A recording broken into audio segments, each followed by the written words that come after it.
Hello, my lovelies. Welcome back to my channel. And if you're new here, hi, my name's Jakara. And today we're going to go traveling. We're going to go traveling back to Sydney, Australia.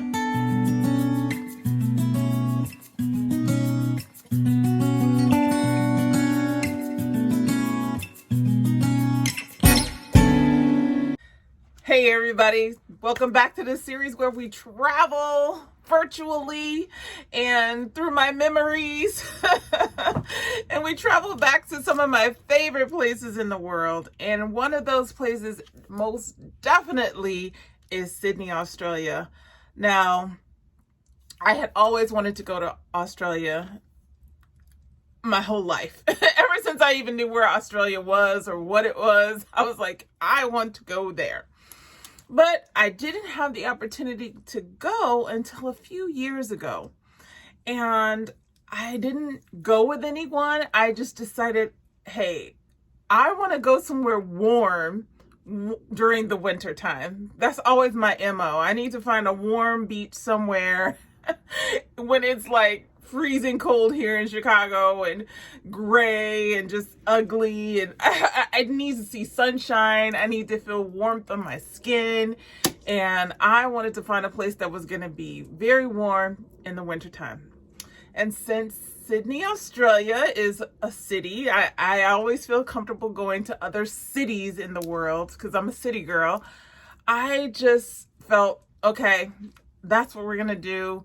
And I booked the flight. And it was a hefty amount for the flight. So if you're thinking about going to Sydney, I would say the most expensive part is the flight and the hotel. That's going to be the most expensive part. That's usually the most expensive part of any trip, but it was quite pricey to fly to Australia. I think I spent $1,500, $1,600, something along that line. And that's for coach, okay?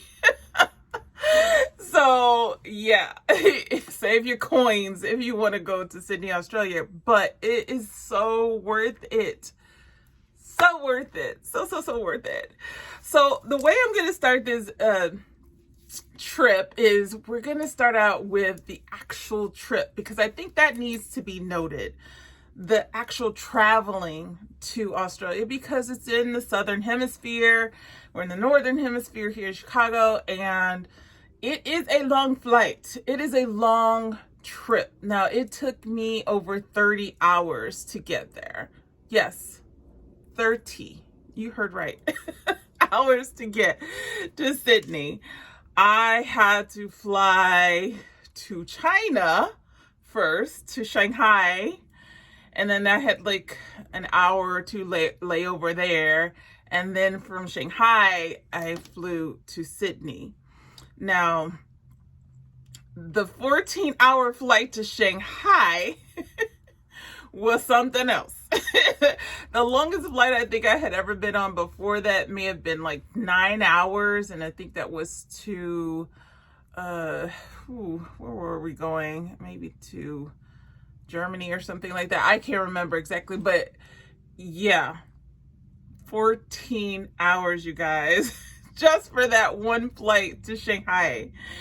Thank God I have a strategy on how I like to fly. I usually, if I know I'm going to be on a flight like that, I try to stay up through the night and be ready for my flight. I usually pick really early morning flights or really late night flight. So I can't remember if this was a late night flight or early morning flight. I can't remember. But what I was going to do is I was going to sleep on the plane. I was going to sleep for a good 8 hours, if nothing else. I was like, I got to find a way to get through these 14 hours. Now, I don't have a fear of flying. I don't, usually I'm pretty comfortable flying. As long as I have a comfortable seat, I'm not in the middle seat. I hate being in the middle seat. So either an aisle seat or a window seat, I'm good. Window seat is preferred, but I think I slept most of the time, and then I would wake up when they would feed us and stuff like that. And I flew, oh gosh, The airline I won't mention because I didn't really like them. I didn't really like the airline. It was very uncomfortable. It was just, I feel like we were like packed into the plane and just like, I don't know, I'm a big American too, so maybe that was part of it too. But even back then I weighed less and I was smaller. But it's just the seats were small, they were hard as a rock. I was not comfortable for 14 hours. Okay, get to Shanghai, and then I catch my connecting flight. It was another 10-hour flight, you guys. 10-hour flight to Sydney from Shanghai. At least I believe that's what it was. I could be exaggerating just a teeny bit, but I think it was 10 hours. So again, got on the flight, slept most of the flight, but this time I was on Qantas. And that was like night and day. The Qantas airline seats were comfortable. Everybody was so nice. It was such a good experience. And the second leg of the trip. So we finally get there. I know I've babbled on and on, but we finally get there. But I just have to warn you, if you're going to go, it's going to be a long flight. It's going to be a long trip, okay? Just prepare yourself mentally for that. I get there, I'm exhausted, and thank goodness I had booked a hotel, the Hotel Intercontinental, and it was in the heart of the city, and it was near everything. So everything, and most things I could walk to, or I could take a ferry to. It was very easy to get around. And I got off the flight. I'm exhausted, right? It's taking me like 30 hours to get there. And I was just like, I just want to see a bed. I just want a bed. I don't care. Just let me get to my hotel. And luckily, they have their train station the same way we have it here in Chicago, where you can take the train out of the airport into the city and just get off, you know, your stops and stuff like that. So that was really nice. So thank goodness my stop was along the line, and it was near the Sydney Harbor Bridge and the Sydney Opera House. That's where my hotel was. It was literally down the street from there. I walked there almost every day.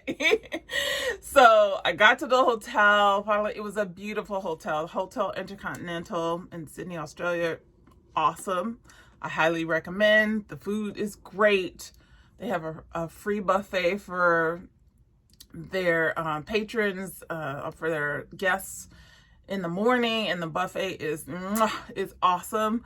It's everything you could want in a breakfast buffet. And even I had some meals in the restaurants too. They were awesome. I have no complaints about that hotel or the food that I had, other than it's just expensive. I mean, you know, I knew it was going to be ahead of time. I prepared myself. I saved enough money. I knew, you know, that's one thing about me is like, I like to be comfortable. I like to have a little bit of luxury. You can call me bougie if you want to. That's fine. I wear that with a badge of honor, as a badge of honor. And I got into my bed, and I slept. Talk about jet lag. I was out. I think it was also during the time that I was getting really, really sick from my severe anemia and my fibroids, and I was bleeding all the time and all that. That's a story from another day. But yeah, I was just so exhausted, and I just slept I think I slept the whole rest of the day, because I think I got there around 2:00 in the afternoon or so. I looked around my hotel room, got in bed, went to sleep, didn't wake up to the next day. So the first day was just sleeping. And I was only there for like 5 days. So it was just like, well, you know, you spend one whole day or more to travel, and then I slept that first day. And then so, you know, I only have a few more days left to enjoy Sydney. But anyway, after I recovered and got a good shower and did my hair and just, you know, felt more like myself, went to the beautiful breakfast buffet, fueled up. And the first day I went walking along the Sydney Harbor, near the Sydney Harbor Bridge. And there's a whole pier that's got all these different shops and restaurants, and there's music, and there's just so much like liveliness around there. And it's actually a port where you can pick up ferries to go to other different parts of the city, and even to little islands just off of the city. And I took some pictures in front of the Sydney Opera House. It was so nice to see it like finally in person. It's beautiful. It's way more beautiful than I thought. Like the tiles of the roof are like these little mosaic tiles. They're white. It's so intricate. It's beautifully designed. It's a beautifully designed. As I mentioned in my previous travel with me videos, I love architecture, and the Sydney Opera House is just a beautiful expression of architecture and piece of art. It didn't disappoint. It did not disappoint. And at night, on certain nights, I think it was a Saturday night, they have a whole light show on the roof. Well, on they use the roof as a projector, like a projection screen. So they play this whole kind of like light show. It's got different types of art and music. It's so beautiful. It's beautiful. I'm thinking about it, I'm just like tearing up because it was so beautiful. And I was just so excited to be there. The second day I was there, well, technically that was the second day, but I tried to just use that day to kind of like get familiar with the area and what I wanted to do. I did go to the beach, and I went to the beach on my third day there, and I went to Bondi Beach. And again, as I mentioned in previous travel with me videos, I like to use the hop on hop off bus tour companies that are in these different cities. And I think, like I said, I think it's run by the same company in all these cities because they all look the same. You basically pay a flat fee for either a 24-hour pass or a 48-hour pass, and you can hop on, hop off anytime in different locations, and they try to hit all of the sites around the city.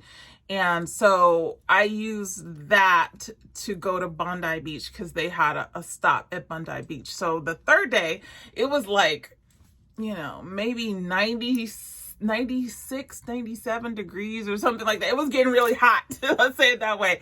But I wasn't complaining. I was happy. I was just happy to be at the beach in the heat. I was just like, I'm not shoveling snow. And the beach is beautiful, of course. I love looking at the waves, and people were surfing, and Sydney or Australia itself is huge on surfing and water sports and things like that, and swimming. And yeah, I can see why. I think if I was born there, I would always be at the beach. I would always be on a surfboard or swimming or something in the water some way. But yeah, I spent a day at the beach, and that was really relaxing. And there was 2 different routes you can use to see the whole city, and I only did one of the routes because I knew I was kind of pressed for time. But yeah, it was so much fun.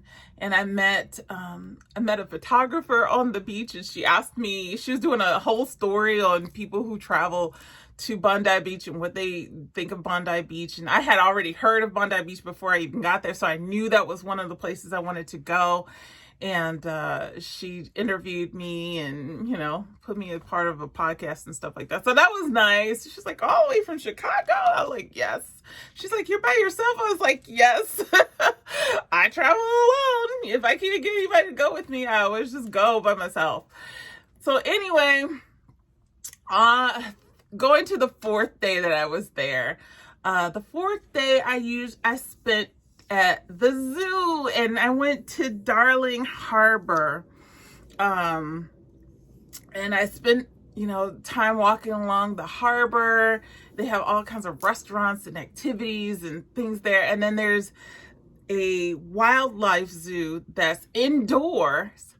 And so it was getting so hot, you guys. I was like, I don't want to be outside at the zoo, because they have several different zoos in Sydney, and the really, really, really nice one is all outdoors. And I was like, yeah, I could go to that one, but I really want to go to the indoor one because it'll be air conditioned and I'll be out of this heat. I mean, it was just starting to get, in the middle of the day, it was really, really kind of oppressive heat, but I mean, I was just happy to be there. So I went to the wildlife zoo, and I saw all kinds of beautiful animals, and I saw I saw the kangaroos, I saw the wallabies, and I saw a koala, and I got to take pictures with the koala. There was a little baby koala and a mama koala. It was awesome. There was a huge crocodile there, and I saw a little platypus, like Gary the platypus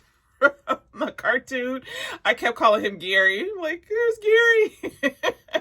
It was so much fun, you guys. It was so much fun. And after that, just went back to my hotel, and at night I decided I wanted to go to one of the restaurants that the hotel had recommended. There were several that they had recommended in the area. One was in the hotel, and one was out of the hotel a little bit further, maybe about 3 miles away.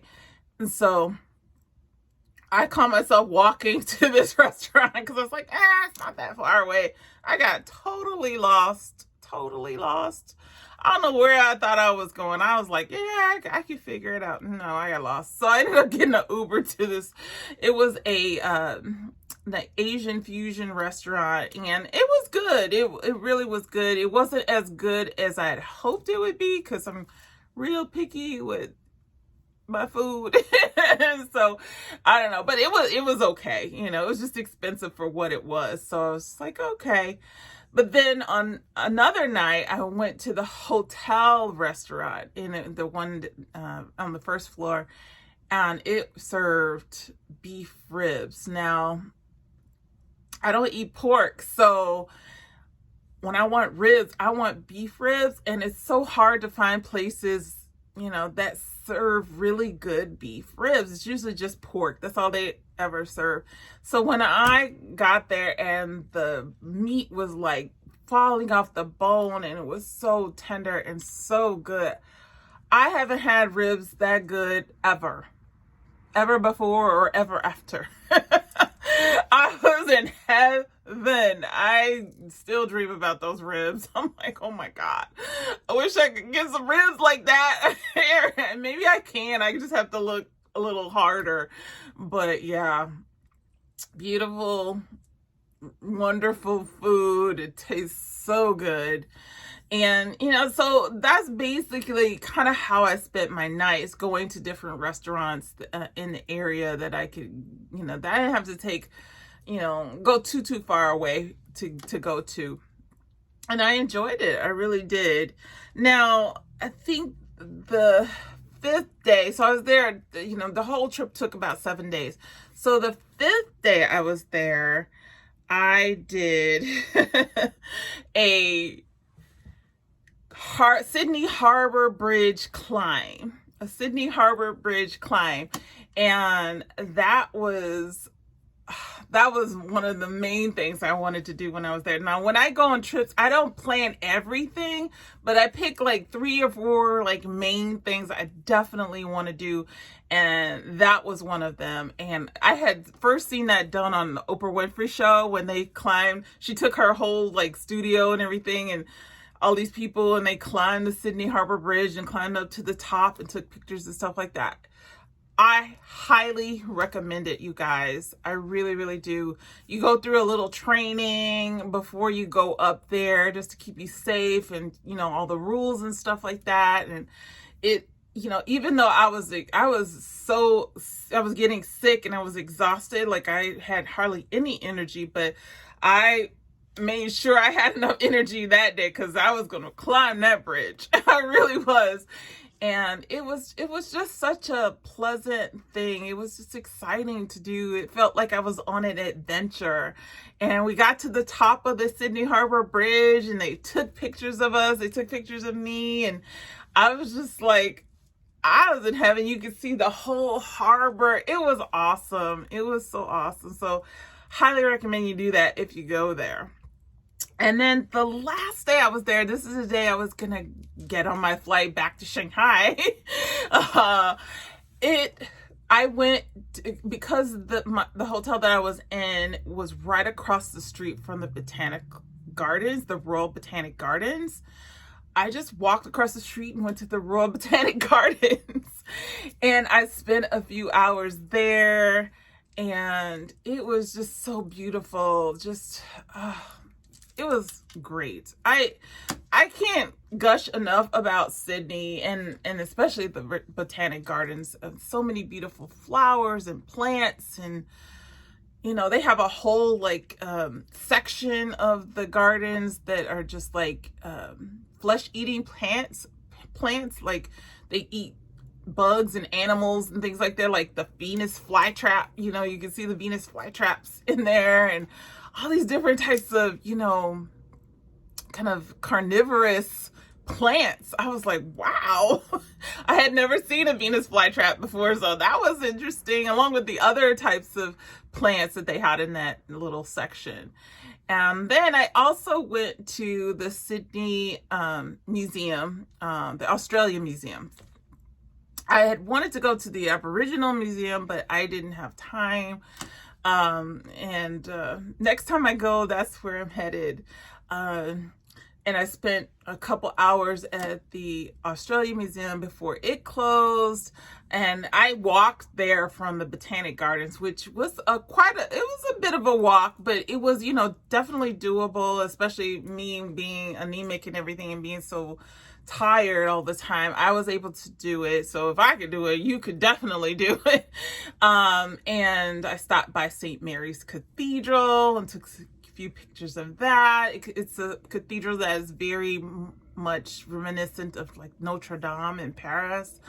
And I have an affinity for cathedrals. I really do. Every place I go, I'm like trying to go into a cathedral. And I don't know why. I must have been a priest or something in my former life, because I was just like, I love me some churches. And I'm not even Christian, so that's so weird, right?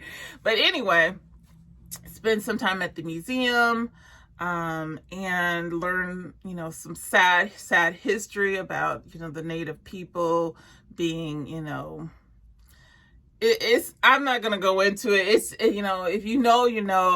it's really sad the way the Native people were treated, just kind of like they were treated here in the US. Just horrible things, terrible things, and still the prejudice and the racism that occurs there. It's just I feel like we need to get beyond this racism stuff. Like as a human race, that's the only thing that should matter. I'm just over it. But anyway,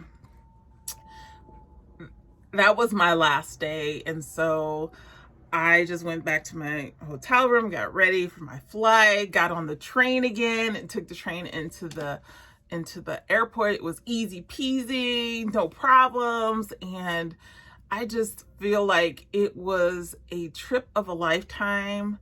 Like I said, the trip there was so extensive, and there and back, because it requires such a long flight.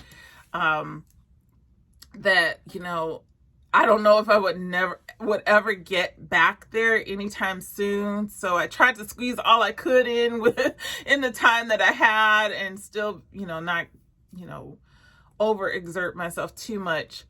And I have to say, I really can't wait to go back. Now I know mentally to get prepared for the flights and the time on the flights, but I think next time though, I'm gonna go first class because I just can't sit in those little seats anymore. I mean, oh my God, it's so uncomfortable. Except for Qantas. Qantas was awesome. I liked Qantas as an airline. It was nice to be a passenger on that airline. But anyway, let's see if I missed anything. No, I think, I'll talk about Hyde Park. As I walked to the museum and walked back to my hotel, I walked through Hyde Park. I got to spend time in Hyde Park. It's very pretty. Lots of like sculpture and fountains, and it's just nice. You can see people like taking their wedding pictures and stuff like that. It was just nice. It was nice. It kind of reminded me of Grant Park here in Chicago. But maybe even a little nicer, I think. Anyway, I think that's it as far as all the things that I did and saw in Australia. I highly recommend going if you can afford to go, or if you can't, if you can just save to go. It's definitely worth going. The people were really, really nice, and I don't really have too many complaints other than just, being prepared for that trip. What was I going to say? The only thing that I kind of was a little disappointed in is that I didn't see too many, native people in the city itself. So next time I go to Australia, I will go to a more remote part, because I feel like you don't get a sense of the history and the culture of the people, the original people there, the Aboriginal people. And so it just, that was disappointing. But that's what, colonization does. It just tries to wipe out the originals. So, I mean, but there are places in Australia, obviously, you can go to experience that. And that's what I'm going to do next time. And if you get a chance to do that, go ahead, and I'm sure it will just enhance your trip even more. And then also next time I want to go, like, to the outback and, just more places around Australia. Australia is huge. I thought about going to, taking a flight to, Melbourne. But the flight was like 8 hours long. I was like, or 6 hours or something like that. I was like, no, I've been on a plane long enough. I was like, nah, maybe next time we'll just go to Melbourne instead. Anyway, as I've mentioned before, you're gonna, if you're going to a metro area, always be aware of your belongings, your surroundings. Keep your awareness up. It's a city. Anything can happen, but like I said, I had no concerns or anything in the area that I was in, and I'm a city person, so that's just my normal modus operandi anyway. Anyway, I'm going to stop babbling. I hope you enjoyed this video. If you have any questions about any of the things that I mentioned in this video, then please put them down in the comment section below. And I hope you will give me a thumbs up on this video. And, if you like more videos like this, go ahead and subscribe. We're trying to get to 500 subscribers so we can get a community page here and be able to share more. I can share more with you on a community page. So if you be so inclined, go ahead and click that subscribe button and the bell notification so you know when I upload a new video. In the meantime, I hope you have a great day or night wherever you are, and I will see you in the next video. Until then, take care.